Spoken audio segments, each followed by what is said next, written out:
안녕하세요 해밀리 여러분, H채널의 한창훈입니다. 반갑습니다. 2019년 6월 6일 비트코인 및 암호화폐 일부를 시작하도록 하겠습니다. 먼저 댓글로 좋은 의견과 질문, 정보 공유해주신 분들에게 감사 말씀드리고 오늘 먼저 들어가기 전에 말씀드릴 게 있는데, 이벤트 당첨되신 분들 중에 아직까지 메일을 보내주지 않은 그런 분들이 계세요. 그래서 당첨되셨는지 먼저 댓글 남겨주신 분들 중에서 당첨되셨는지 확인을 해보시고, 당첨되신 분들은 오늘 6월 6일 자정까지 저에게 이제 메일로 보내주시기 바랍니다. 예, 확인해보고 제가 내일부터 바로 이제 여러분들한테 선물을 보내드릴 수 있도록 할게요. 그리고 제가 메일 주신 분들이 이제 많아서 일일이 답장드리지 못하는 점 이해해 주시기 바랍니다. 예, 그럼 이제 시작을 해보도록 할게요. 먼저 오늘 순서는 비트코인 시총 차트, 도미넌스, 숏 차트, 그리고 이제 위안화 차트 잠깐 보고, 그 다음에 Q&A, 그리고 지난번에 와사비님이 이제 건의해 주셨던 제1회 흑우 공모전을 오늘 한 번에 다 진행하지 못하고 반씩 나눠서 두 차례에 걸쳐서 진행을 하도록 하겠습니다. 예, 그럼 이제 시작을 해볼게요. 먼저 시총 차트고요. 보시면 지금 현재 이제 20일 이평선, 빨간색 20일 이평선 밑에 있습니다. 밑에 있고, 현재 시총은 2390억 달러예요.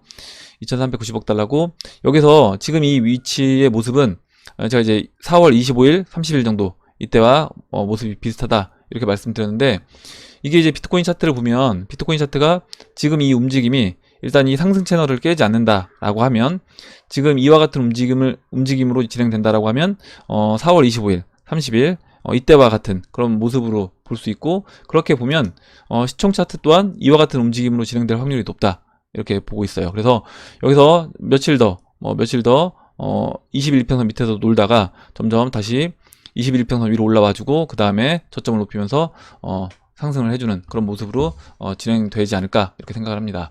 그리고 이제 도미넌스 차트를 볼게요. 그리고 어찌됐든 지금 시총 위치가 우리가 이제 전체적으로 큰 그림으로 본다라고 하면, 이 시총 위치가 4분의 1 지점에서 4분의 1 지점도 아직까지 닿지 않은 그런 모습이기 때문에, 우리가 이제 비트코인은 4분의 1 지점에 닿아 있는 상태고요. 이렇게 시총은 4분의 1 지점도 닿지 않은 그런 모습이기 때문에, 여기서 이제 알트코인을 좀 포트폴리오에 많이 담은 상태에서 지금은 끌고 갈 필요가 있다. 그리고 끌고 간다라고 하면 채널 중반 근처까지 이번에 홀딩을 해서 저는 가져갈 필요가 있다 이렇게 보고, 이거를 이제 시총 차트와 도미넌스 차트를 이제 같이 봐야 되는 겁니다. 그러니까 우리가 이제 알트코인들을 정리해주는 타이밍은, 도미넌스 차트가 채널 하단부까지 내려왔을 때, 그때 시총 차트가 채널 중반에 있지 않는다고 하더라도 그때는 교체를 해줘야 된다 이렇게 보시면 될 것 같아요. 그리고 이제 도미넌스 차트를 보시면, 어제 이제 봉 마감을 50일 이평선 밑에서 해줬으면 좋았는데, 일단은 약간 애매하게 끝났습니다. 이제 보시는 것처럼 초록색 50일 이평선에 약간 걸쳐놓고 끝을 냈어요. 그래서 오늘 확실하게 이 50일 이평선 밑에서 마감을 하는지 그 부분을 이제 지켜보면 될 것 같고, 50일 이평선을 완전 이탈한 상태에서 봉이 마감이 된다라고 하면, 그때부터는 대형 알트코인들이 본격적으로 상승하는 그런 모습으로 진행이 될 수 있다 이렇게 봅니다. 그리고 이제 숏 차트를 볼게요. 숏 차트가 지금 21 이평선을 깨고 내려왔습니다. 그리고 숏 차트를 전체적인 큰 그림을 보면, 보시는 것처럼 2018년도 하락장일 때 이렇게 숏 물량이 우상향하면서 이렇게 늘어났어요. 전체적으로 큰 그림을 보시면 늘어나고, 그 이후에 이제 시장이 꺾이면서, 그러니까 시장이 돌아나가면서, 상승량으로 돌아나가면서, 보시는 것처럼 이 숏 차트도 이렇게 우하향으로 이 추세를 꺾고 내려왔습니다. 그래서 지금부터는 숏은 어찌됐든 이 채널 안에서 저는 이제 움직일 거라고 봐요. 숏이 물량이 이때처럼 계속해서 증가하는 그런 모습이 아니라, 상승장이기 때문에 어찌됐든 숏 물량이 점점 줄어들면서 우하향하는 그런 모습으로 진행될 확률이 높다라고 보고, 여기서 그럼 상승을 해준다라고 하더라도 지금 채널 상단부 근처까지 올라와 준다라고 하면, 그러면 그때는 단기적으로 상승이 좀 마무리가 될 수 있다. 뭐냐면 숏 물량이 급격하게 줄어들면서 오히려 이제 시장이 한 차례 다시 조정을 받을 수 있는, 이때 숏 물량이 줄어들면서 조정을 받았잖아요, 시장이. 그러면 이 다음도 마찬가지입니다. 다음도 만약에 숏이 증가했을 때 채널 상단부가 오게 되면, 그때는 비트코인도 암호화폐 시장도 조정을 좀 받을 수 있겠다 이렇게 이제 보면 좋을 것 같습니다. 일단은 지금 현재는 이제 21 이평선까지 내려왔고요. 여기서 숏 물량이 다시 늘어나려면 결국에 이제 비트코인이 다시 상승하는 그런 모습을 보여줘야지 숏 물량은 늘어날 거다 이렇게 봐요. 다음으로 이제 위안화 차트를 볼 건데, 지금 이제 보시면 위안화 차트가 좀씩 이제 올라오고 있습니다. 21일평선에 이제 거의 닿았고 올라오고 있는데, 여기서 이 지금 굉장히 큰 저항으로 보여지는 이 6.92 라인이 될 것 같아요. 6.92. 이 6.92를 돌파하면, 일단 6.92를 돌파하게 되면 그 다음 저항은 이제 6.97이 될 겁니다. 6.97이 될 거고, 6.97을 넘어가게 되면 이제 7위안은 그냥 넘어갈 거라고 봐요. 7위안은 실제 이제 우리가 7위안이 넘어가면 본격적으로 이제 위안화 약세로 갈 거다라고 얘기를 하지만, 실질적인 저항은 이제 6.97 위안이다, 이렇게 보시면 될 것 같습니다. 예, 이렇게 말씀드리고 이제 Q&A로 들어가도록 할게요. 예, Q&A로 들어가서 일단 박로빈님이 애플도 가상화폐 지갑 탑재 가능성 크립토 키트를 공개를 했다. 그래서 이제 기사를 공유해 주셨어요. 보도록 하겠습니다. 보시면 이제 애플도 가상화폐 지갑 탑재 가능성 크립토 키트 공개. 그래서 오는 5월 WWDC에서 크립토 키트를 공개 예정에 있다. 새로 출시하는 아이콘 세트에 비트코인 아이콘 4종이 포함됐다 라고 되어 있고요. 이 크립토 키트는 뭐냐, 애플이 개발자 전용 암호화 프레임워크입니다. 그러니까 개발자들, 그래서 개발자들이 암호화 작업을 수행하도록 돕는 프레임워크인 크립토 키트를 공개를 한 거예요. 그리고 이 공개는 애플은 이제 오는 5일 세계 개발자 회의 WWDC에서 2019 관련 세션에서 크립토 키트를 상세하게 소개할 예정이고요. 그 아이콘으로 이 4가지 이제 아이콘들을 공개를 했다라고 합니다. 그 중에 이제 2가지를 이렇게 보여줬어요. 이 비트코인 관련된 아이콘을 2가지를 공개를 했습니다. 이렇게 보면 되고, 결국에 갤럭시가 나왔기 때문에 갤럭시 S10에 암호화폐 지갑이 탑재됐고, 당연히 이제 애플에서도 이건 가만히 있을 수 없는 거죠. 당연히 이게 이 시장이 앞으로 이제 대세가 될 거라고 하면 이 시장에 들어와야 되는 것이고, 아마 이미 저는 애플도 이걸 준비하고 있었을 거다, 이렇게 생각을 하고요. 이제 시기에 맞춰서 지금 이제 이걸 내놓는다, 이렇게 보고 있습니다. 그래서 뭐 물론 말은 이렇게 썼어요. 어떻게 썼냐면, 한 전문가는 이것만으로 애플의 암호화폐 지갑 탑재를 기정사실화할 수는 없다, 이렇게 얘기를 했는데, 이 이야기가 올해 3월달에 삼성이 갤럭시 S10에 암호화폐 지갑이 탑재될 거다라고 얘기가 나왔을 때, 그때도 뭐 이런 암호화폐에 관련된 어떤 특허를 삼성이 등록한다고 해서 이거를 기정사실화할 수는 없다라는 이야기를 계속 했었습니다. 근데 결국엔 이제 나왔잖아요. 그럼 저는 이것도 똑같다라고 봐요. 뭐냐면 지금 뭐 전문가가 이렇게 얘기를 했지만 결국에는 애플 아이폰에도 암호화폐 지갑은 탑재될 수밖에 없다, 이렇게 봅니다. 예, 이렇게 보고 다음 보도록 할게요. 다음으로 키드온 호구링님이 써주신 내용을 보도록 하겠습니다. 비트코인하고 현금화 단계를 생각하면서 현금화를 어떻게 하면 좋을지 생각을 해보셨대요. 그래서 업비트에서 이 테더화를 이용해서 현금화하면 어떻겠냐. 그래서 이 부분을 사실 예전에 이제 몇 번 얘기를 했었던 내용입니다. 좀 읽어볼게요. 저는 이제 업비트에서 시범적으로 테더화 거래를 해보았고, 비트코인을 팔아서 달러 스테이블로 바꿔지더라고요. 그리고 이는 환율에도 방어가 가능하고 훨씬 편하게 비트를 다시 살 수 있는 방법이 아닐까 생각해서 공유해 봅니다. 예, 그래서 또한 테더화는 외국 대형 거래소로 전송도 가능하고 비트 하락 염려 없이, 그리고 환율 걱정 없이 현금을 전 세계 어디로든 이동이 가능한 일시적인 방어책이 될 수 있지 않을까 생각해 봤습니다. 얘기를 해주셨고, 예전에 제가 이제 여러분들한테 엔화 그리고 달러 일정 부분 자산에 이제 편입을 해라 말씀드렸을 때, 테더화와 TrueUSD로 어떻게 보면 달러를 준비해 놓은 것도 한 방법이 될 수 있다, 이렇게 말씀드렸습니다. 그러니까 우리가 은행 가서 달러를 바꾸려면 뭐 하루에 1인당 100만원 이렇게 한정적이잖아요. 그런 부분에서 만약에 내가 달러 자산을 좀 보관하겠다라고 하면 이런 식으로 암호화폐 거래소에 원화를 입금해서 이렇게 달러로 환전하는 방법도 있다라고 말씀드렸고, 테더화는 약간 신뢰 문제가 있기 때문에 테더화보다는 저는 이제 TrueUSD가 좀 낫지 않을까, 이렇게 개인적으로 생각합니다. 예, 이렇게 말씀드리고 다음 보도록 할게요. 다음으로 케네디 님이 써주신 내용을 보도록 할게요.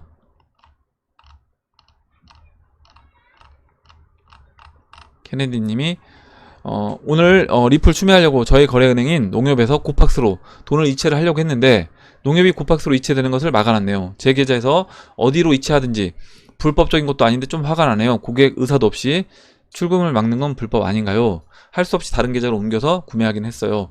이렇게 해주셨고, 지금 보면 지금 이제 신규 계좌 풀어준다라고 얘기를 했습니다.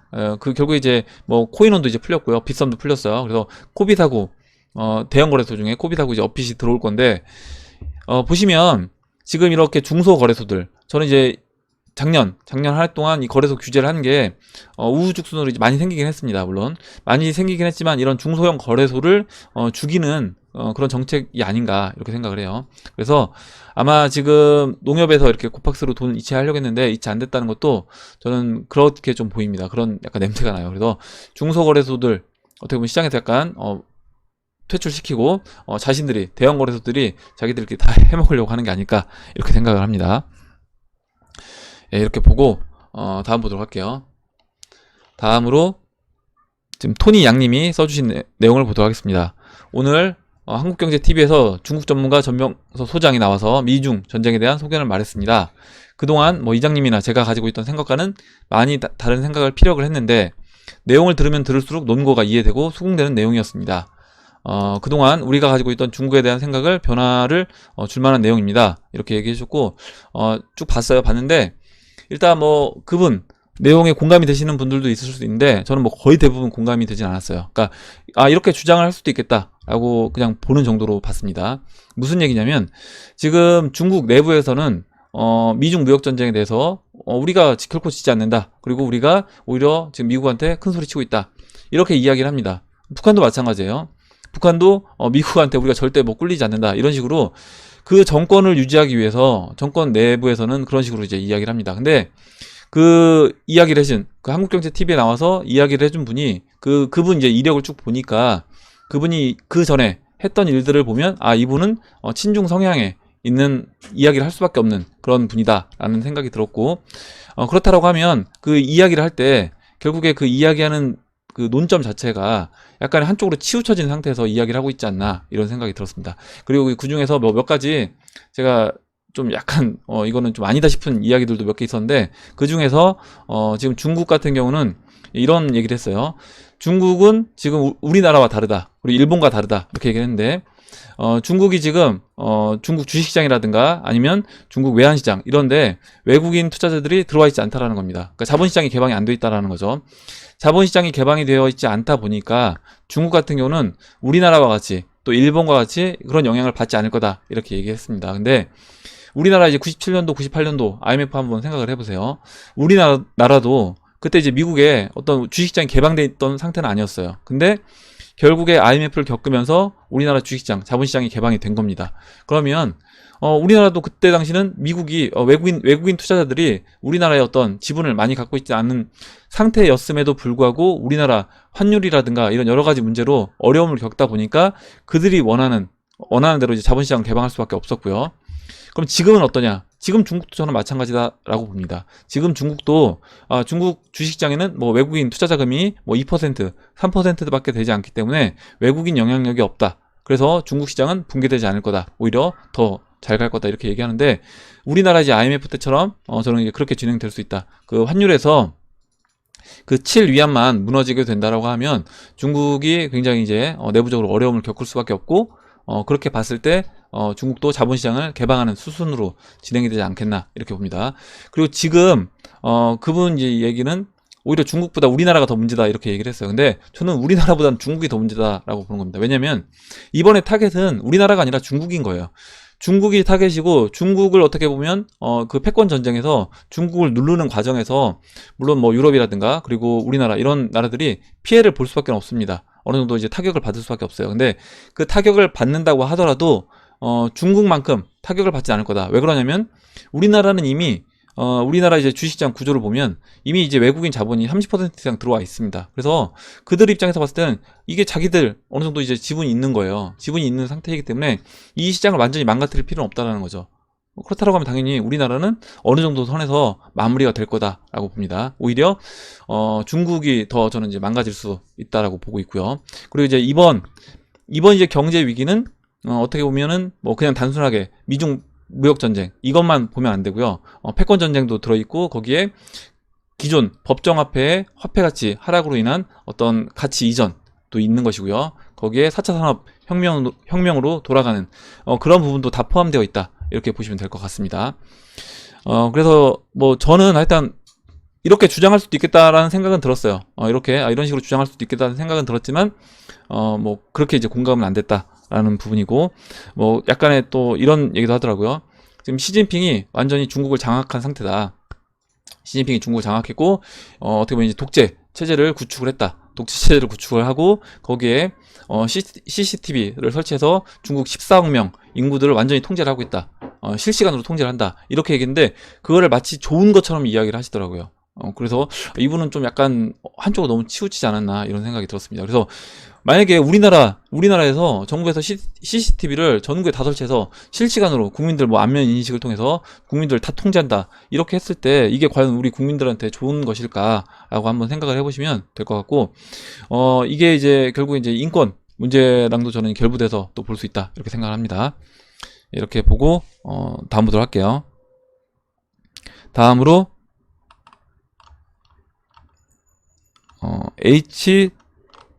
H2CM님이 써주신 내용을 보도록 하겠습니다.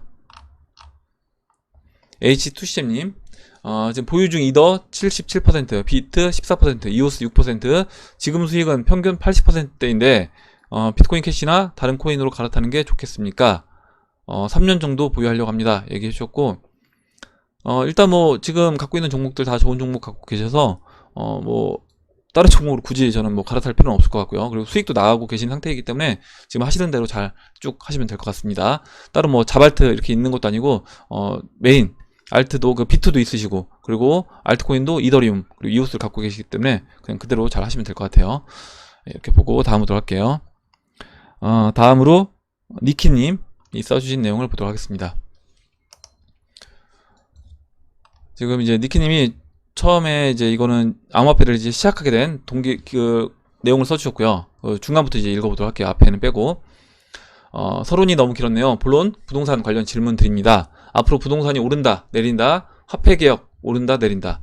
세 번째 국가위기 상황이 왔다고 해서 가정시 고정금리 대출자인 경우도 변동으로 바꿀 수 있다고 얼마 전에 방송에서 보았는데요. 가령 4억짜리 집이 대출에 2억 8천 있다라고 했을 경우에 집값이 3억으로 떨어질 경우 대출한도 70%는 2억 1000이므로 한도를 넘긴 경우만 은행이 고정을 변동으로 바꿀 수 있는 것인지, 아니면 대출금과 상관없이 국가 비상 사태일 때는 은행 마음대로, 아시는 분 있으면 답변 부탁드리겠습니다. 얘기해 주셨고, 참고로 저는 이제 경기도 신도시에 살고 있으며 오늘 분위기도 이제 볼 겸 주변 부동산을 둘러봤는데 2년 전에 34평 기준 월세가 3천에 120이었대요. 근데 현재는 3천에 이제 80까지 내려왔다라고 합니다. 그래서 이 정도면 대출 이자로만 현재 60 정도 나가고 있으니까 투자 목적이 아닌 우리 네 가족이 사는 터전이라 집은 이제 건들지 말자였는데, 고정 대출도 변동으로 바뀔 수 있다는 말씀에 한번 놀랐는데 이자 내는 거랑 월세 차이가 별로 없다. 그렇다라고 하면 월세로 피신하는 게 좀 더 낫지 않을까, 이렇게 이제 이야기를 해주신 겁니다. 일단 제가 보는 집에 대한 관점은 몇 번 말씀드렸는데요.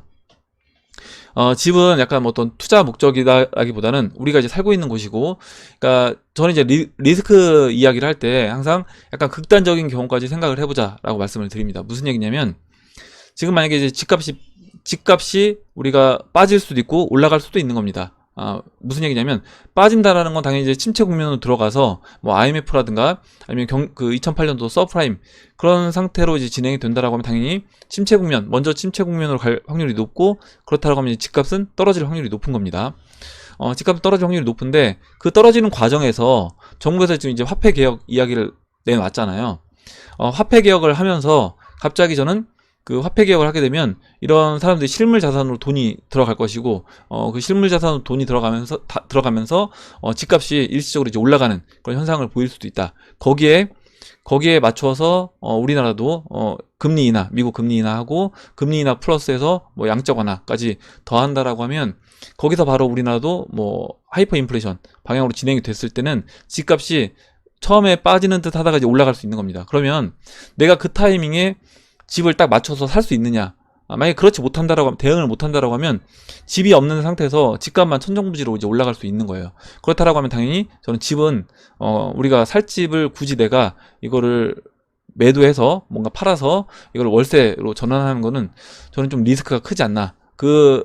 뭐 10%가 될 수 있는, 아니면 1%가 될 수 있는 그런 리스크도 한번 생각을 해봐야 된다. 그렇게 됐을 때 우리 가족이 마땅히 이제 집값이 너무 올라가서 그 월세 부담 때문에 내가 집을 살 수가 없다. 집에서 월세 부담으로 인해서 살 수가 없다라고 하면 월급은 또 그만큼 올라가지 않을 거기 때문에, 그렇다라고 하면 저는 집은 이제 건드리지 않는 게 좋은데, 제가 이제 한 가지 말씀을 드리고 싶은 건 뭐냐면, 지난번에도 이제 비슷한 의견으로 말씀을 드렸어요. 집을 볼 때 지금 보시면, 제가 이제 대전에 그냥 제가 살고 있으니까 대전의 예를 하나 들게요. 지금 대전에 실거주자가 많이 살고 있는 지역이 있습니다. 이렇게 뭐 크로바 아파트라든가, 제가 살고 있는 곳은 아니지만 크로바 아파트라든가 이제 목련 이런 아파트를 보면, 이런 데는 전세가율이 이제 56%예요. 64%, 한마루 같은 경우는 이제 64%까지 돼 있고요. 이렇게 전세가랑 매매가가 63%, 뭐 67%, 70%도 되고요. 이렇게 64 이렇게 됩니다. 그래서 전세가랑 매매가가 60% 근처라고 이제 보시면 돼요. 근데 세종시처럼 약간 투기적인 지역들이 있습니다. 뭐냐면 실거주자보다도 약간 투자 목적으로 아파트를 구매한 사람들이 많은 이런 지역들은 보시면 이렇게 전세가랑 매매가가 보시면 33% 전세가율이요. 40%, 이게 40%는 높은 거예요. 28%, 32%, 38%. 그래서 한 35% 정도 된다고 이제 보시면 될 것 같아요. 그러면 거의 지금 대전 시청 근처에 있는 아파트와 이런 세종시에 있는 아파트를 보면 이 전세가율이 거의 2배 정도 차이 납니다. 그리고 전세가가 이렇게 30%, 전세가율이 30% 정도밖에 안 되는 이런 아파트들은, 저는 이제 집값이 본격적으로 하락이 시작됐을 때는 이런 아파트 값들은 많이 떨어질 수밖에 없다. 왜냐면 전세가와 이런 실제 어떤 매매가가 차이가 많이 나기 때문에 하락도 클 수밖에 없다라고 보고 있고, 만약에 지금 니키님이 사시는 지역이 이렇게 전세가율이 차이가 큰 지역이라고 하면, 저는 이제 좀 전세가율 차이가 좀 적은 지역으로 이사를 해보는 것도, 그러니까 집은 한 채는 있어야 되니까요. 집은 내가 살고 있는 집은 있어야 되니까 그 집을 유지하는 범위에서 생각을 해본다라고 하면, 이걸 만약에 지금 살고 있는 지역이 전세가율이 높다라고 하면 굳이 뭐 저는 이제 뭐 이거를 집을 매도해서 하는 건 저는 추천하지 않고, 저는 집은 그냥 한 채는 제가 있어야 된다 이렇게 봅니다. 이거를 약간 뭐 비트코인 암호화폐라 비교해서 설명을 한다라고 하면, 우리가 하락할 때 비트코인은 좀 덜 빠지잖아요, 알트코인에 비해서. 그래서 이런 전세가율이 좀 낮은 집들은 약간 알트코인으로 생각해 보시면 될 것 같고, 그리고 전세가율이 높은 거는 뭐 비트코인으로 생각해 보시면 될 것 같아요. 그러면 비트코인이 전체적으로 빠질 수도 있고 올라갈 수도 있는 겁니다. 그 부분은 이제 모르잖아요, 우리가. 그러면 당연히 지금 집값이, 제가 이제 비트코인 설명드릴 때 비트코인이 채널 상단부에 있다고 하더라도 추가적으로 MMT론이라든가 아니면 화폐개혁, 뭐 양적완화 이런 걸 통해서 슈팅이 나와서 다음 채널로 넘어갈 수 있다라고 설명을 드렸습니다. 그러면 집도 이제 그런 식으로 될 수 있다는 거예요. 물론 지금 집값이 비싼 건 맞습니다. 비싼 건 맞고 많이 올랐잖아요. 많이 올랐는데, 이런 식으로 정부에서 화폐개혁, 그리고 뭐 금리 인하, 거기에 또 이제 나중에 우리나라도 뭐 양적 완화 이런 식으로 이제 들어가게 화폐개혁 통해서 계속 돈을 풀어낸다라고 하면, 그때는 우리나라 또한 마찬가지로 집값이 오히려 떨어지는 게 아니라 실물 자산으로 돈이 몰리면서 주식시장, 이런 뭐 부동산 시장 이런 쪽에 버블이 형성돼서 오히려 하이퍼 인플레이션으로 계속 올라갈 수 있는 겁니다.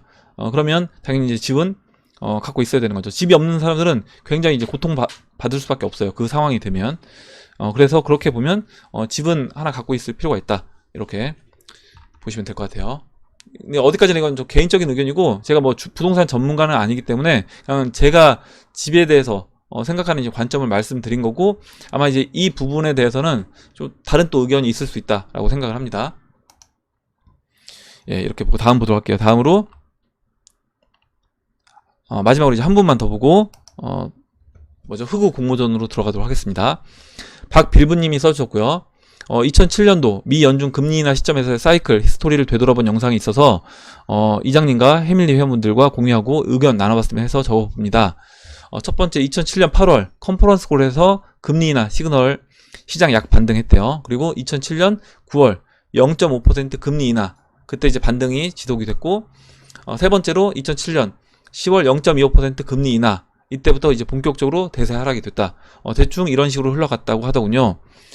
이장님이 예측한 대로 흘러가는 것 같아서 경제 전반에 대해서 걱정도 되고 암호화폐 측면에선 기대도 되고 그렇습니다. 얘기해 주셨고, 아마 이제 JTB님 그 영상에서 이렇게 이런 이야기를 했다 얘기해 주셔서, 혹시 JTB님 뭐 영상 관심 있으신 분들은 보셔라 이렇게 얘기해 주셨습니다. 그래서 한번 보시면 될 것 같고, 제가 이제 지난번에 그 금리 차트 이제 미 금리 차트 이제 보여드리면서 말씀드렸어요. 뭐냐면 금리가 인하가 되면 금리 인하 시점부터 해서 주식 경기 침체가 왔다. 그 이후에 보통 9개월, 6개월에서 빠르면 6개월에서 2년 안에 경기 침체가 왔고요.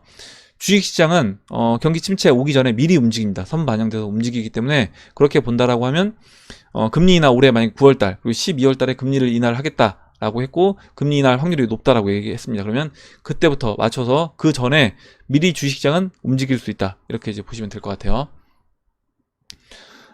일단은 당분간은 이 지금 박빌부님이 얘기해 주신 거대로 본다라고 하면 첫 번째 금리 인하 때까지는 첫 번째 금리 인하는 시장에서 야 돈이 풀렸으니까 좋은 거 아니냐 해서 오히려 이제 반등을 해줄 수도 있다. 그럼 이제 9월 달에는 올라왔다가 뭐 12월 달부터 본격적으로 이제 하락으로 진행될 수도 있겠죠.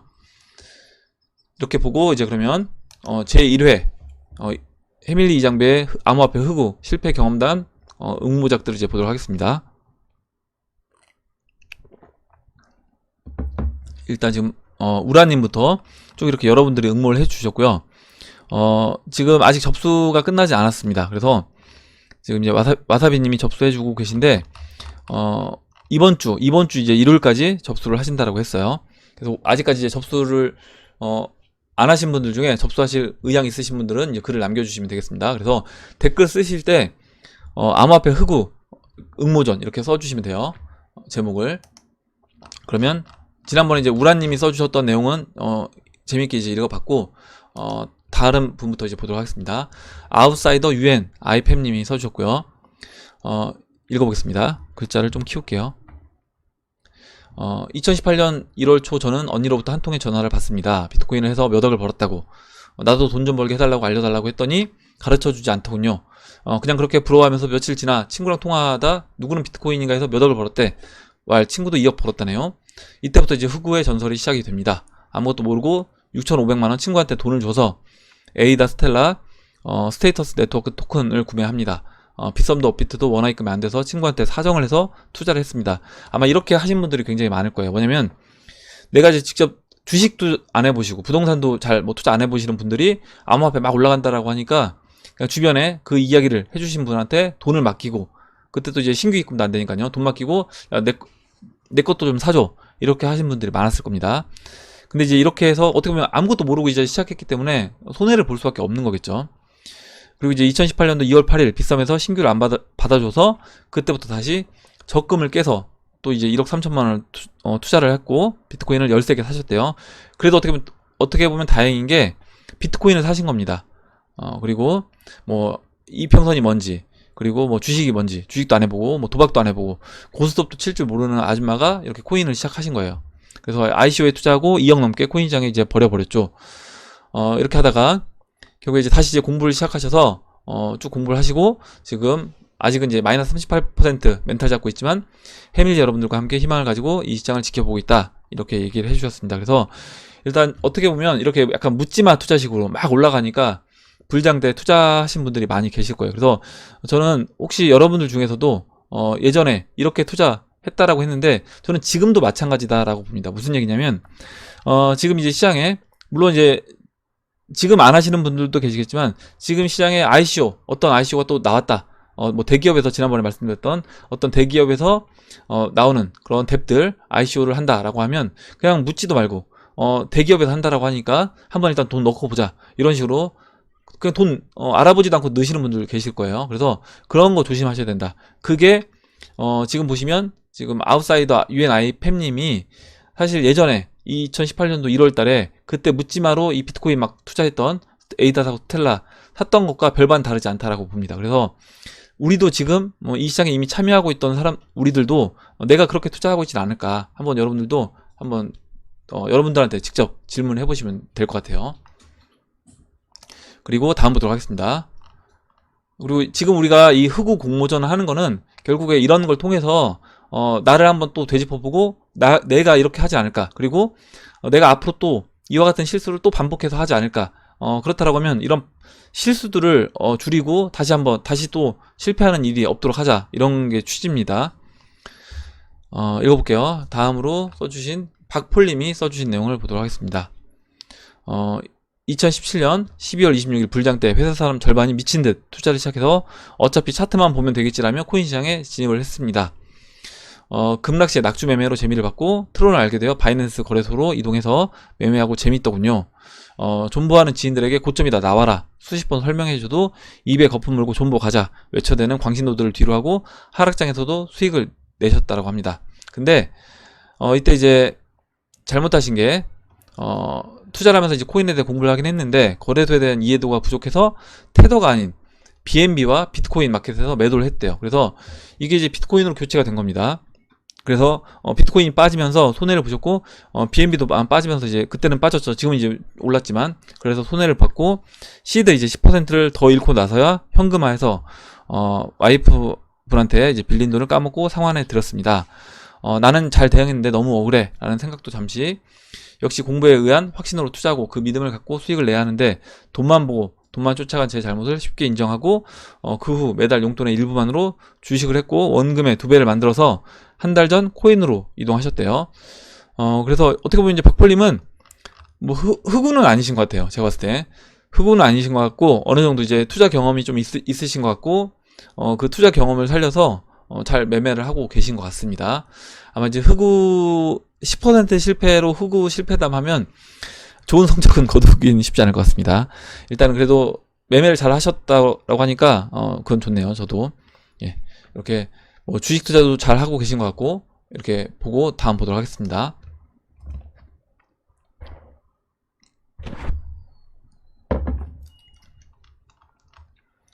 다음으로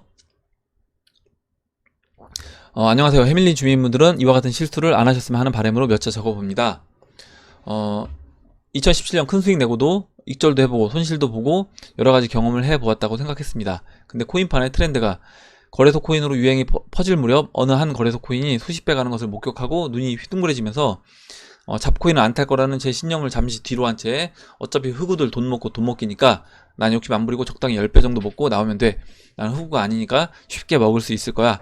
캬캬캬 이렇게 써주셨고, 코인판 실검에 나오는 거래소 코인 중에 제일 펌핑 안 된 거래소 코인은 1차로 승차하였습니다. 승차감 끝내주더군요. 거래소 코인으로 수익률을 나눠주고 하루 수익률이 많게는 7%까지 올라가는 걸 맛보고 추가 매수를 했습니다. 캬캬 난 부자 될 거야. 며칠 동안 그 코인은 횡보와 하락 상승을 하면서 떨어질 때마다 수익률을 극대화시켜주기 위해서 추가 매수 및 이자 받은 코인까지 올인했습니다. 캬캬캬 난 이제 부자 확정이다 라는 생각에 중고차 사이트를 돌아다니며 벤틀리 구경까지 했답니다. 아참 이제 건물 시세도 좀 검색해 봤네요. 이 환상은 잠시 거래소 코인이 떡락하기 시작했고 환상에 눈이 멀어서 손절은 무슨 추가 매수를 계속했죠. 이렇게 넣은 돈이 수천만원, 계속 떡락을 거듭하며 100토막 아닌 1만 토막이 나와버렸답니다. 코인판에서 토막 신화로 남았네요. 그리고 이제 지금 그 거래소는 이제 문을 닫았대요. 마음이 무너지고 제 지인까지 끌어들여 엄청난 손실을 안겨주었습니다. 첫 번째, 잡코인은 절대 타지 말 것. 두 번째, 듣보잡, 신생거래소 믿지 말 것. 세 번째, 잡코인을 꼭 사야 한다면 매수 시 자신만의 손절가를 정하고 매수할 것. 네 번째, 지나친 욕심은 버릴 것. 다섯 번째, 지인들에게 잡코인 추천하지 말 것. 그리고 세 번째가 제일 중요하다. 잡코인을 꼭 사야 한다면 매수 시 자신만의 손절가를 정하고 매수할 것. 물타기는 하지 말고요. 근데 안 하는 게 좋겠죠. 안 하는 게 좋은 겁니다. 아예 안 하는 게 좋다. 이렇게 말씀드리고, 그러니까 하더라도 진짜 잃어도 되는 돈만 해야 되는 거예요. 그러면 그리고 이제 현재 그 거래소는 접속도 안 되고 투자 금액은 0원이 됐다. 이렇게 얘기해 주셨습니다. 그래서 일단 뭐 이런 잡코인들 뭐 잡거래소 이렇게 뭐 얘기하는데, 이렇게 해서 벌 수도 있지만 한번 번다고 하더라도 저는 그것도 이제 위험하다라고 말씀드리는 게 이런 겁니다. 한번 벌게 되면 다음번도 나는 빠져나올 수 있다라고 생각하는 거죠. 그래서 한번 번 게 운이 좋아서 번 걸 수도 있는데 다음번 나는 빠져나올 수 있다라고 생각해서 또 들어가게 되면 그거 자체가 또 리스크가 되고 더 위험이 커질 수 있다, 이렇게 봅니다. 예. 마지막으로 한 분만 더 보고 제가 이어서 다음번에 이제 이어서 진행하도록 할게요. 인터스텔라 님이 써주신 내용입니다. 흑우배 경연대회 참가자입니다. 2016년 12월경 지인을 통해서 M땡땡이라는 것을 알게 되고 한 계정에 3천만원을 다단계에 투자하게 되었습니다. 사기의 컨셉은 광고를 클릭하면 하루에 30만원 상당의 비트코인을 주는 것이었습니다. 그때 당시 비트코인이 100만원, 이더리움이 만원 하던 때 비트이더가 뭔지도 몰라서 M땡땡으로 하루에 30만원 버는 게 더 좋은 것 같아서 투자하기로 결심하고 추후에 하루에 1비트코인을 준다고 해서 그때 계정을 늘려서 하루에 500만원까지 벌고 있어서 억대가 넘는 자산을 투자했지만 비트코인 가격이 100만원에서 150만원으로 상승하더니 그 회사가 이제 망했대요. 문을 닫았다라는 겁니다. 회원들끼리 돈 주고 돌려막기 하다가 망한 사업에 투자한 게 첫 실패작이었습니다. 두 번째 실패는 M땡땡에서 망한 자금을 2천만원을 털어서 채굴기 한 대 500만원 하는 비트 땡땡 네트워크라는 전형적인 다단계에 또 투자를 했습니다. 사업 설명회도 가보고 비트코인을 매수하는 것도 그렇고 직접 채굴 장비를 개인이 운영하는 건 해시율 경쟁에서 완전히 밀려나서 채굴이 힘들 거라고 생각이 돼서 채굴 풀을 운영하는 회사에 간접 투자했습니다. 나중에 알게 된 사실이지만 채굴기로는 40%, 다단계 홍보비로 60%를 책정해서 운영하는 방식이라 2017년 12월경에는 한 달에 50만원 나왔는데 지금은 채굴풀 운영을 하면 적자라 회원들에게 한 달에 5천원씩 보상을 해주고 있습니다. 이것도 이제 망했다라고 생각을 한대요. 그래서 이제 이런 다단계 회사들이 사기라고 안 느끼게 하기 위해서 진짜 소액으로도 줍니다. 그러면 이거 사기로 신고하기도 이제 애매한 거예요. 그러니까 우리는 갚을 의사가 있다. 우리는 그래서 갚을 의사가 있기 때문에 조금씩이나마 적자를 보고 있지만 적자를 보면서도 조금씩이라도 우리가 돈을 주고 있는 거 아니냐. 이런 식으로 얘네들이 얘기한다라는 겁니다. 그래서 이렇게 절대 다단계 어떤 이자, 월 몇 퍼센트 이자를 지급해주는 이런 것들은 조심하셔야 되고, 그 이자가 우리가 봤을 때 좀 상식적으로 어느 정도 합당한 뭐 스테이킹, 그러니까 네오라든가 뭐 퀀텀이라든가 아니면 뭐 테조스라든가 뭐 나중에 이더리움이 스테이킹을 하게 됐을 때 이런 거에 그 스테이킹으로 책정된 이자가 있습니다. 뭐 연 10%면 연 10%, 연 7%면 7%, 그거에서 일정 부분 수수료를 그 해당 거래소가 뭐 띄고 아니면 해당 그 사이트를 운영하는 회사가 띄고 나머지를 지급해 주는 거는 상관이 없겠지만 뭐 매달 10%를 준다거나 아니면 소개를 했을 때 매달 또 몇 퍼센트 추가적으로 얹어 준다거나 이런 거는 거의 대부분이 폰지 사기다, 이렇게 보시면 될 것 같아요. 예, 이거 지금 공모전이어서 제가 쭉 그냥 읽어드려야 되는데 자꾸 이제 설명을 하게 되네요. 마지막 이제 읽어보겠습니다. 이제 남에게 의존하지 않고 제가 직접 공부하여 많은 유튜버 분들의 강의를 듣고 깨달은 건 H채널님이 생각하는 것처럼 상위 30위 이내에 있는 코인들만 소개하는 게 다 이유가 있다고 생각합니다. 찰리리 인터뷰를 봤을 때 어려운 하락장에 어떤 코인에 투자하면 좋겠냐는 질문에 비트코인, 이더리움, 라이트코인, 대시, 비트코인 캐시 이외에는 쳐다도 보지 말라고 하더군요. 이번이 이제 마지막 기회라고 생각하고 그래서 이런 대형 알트코인 투자하겠다, 이렇게 얘기를 해주셨습니다. 예, 오늘 여기까지 하도록 할게요. 그리고 나머지 분들은 제가 오늘 오후 영상에서 이 공모전도 이어서 진행하도록 하겠습니다. 예, 오늘 나온 얘기들 중에 여러분들 궁금하신 내용 그리고 또 의견 같이 이야기해보고 싶은 정보 있으시면 정보를 공유해 주시면 같이 이야기해보는 시간을 가져보도록 하겠습니다. 댓글 남겨주신 분들 그리고 이 공모전 참여해주신 분들 다시 한번 감사드리고요. 그리고 끝까지 영상 시청해주신 우리 해밀리 여러분들 다시 한번 감사드리겠습니다. 예, 그럼 이상으로 영상을 마치도록 하고 영상이 도움이 되셨다면 좋아요와 구독 버튼 그리고 알림종 버튼을 눌러주세요. 감사합니다.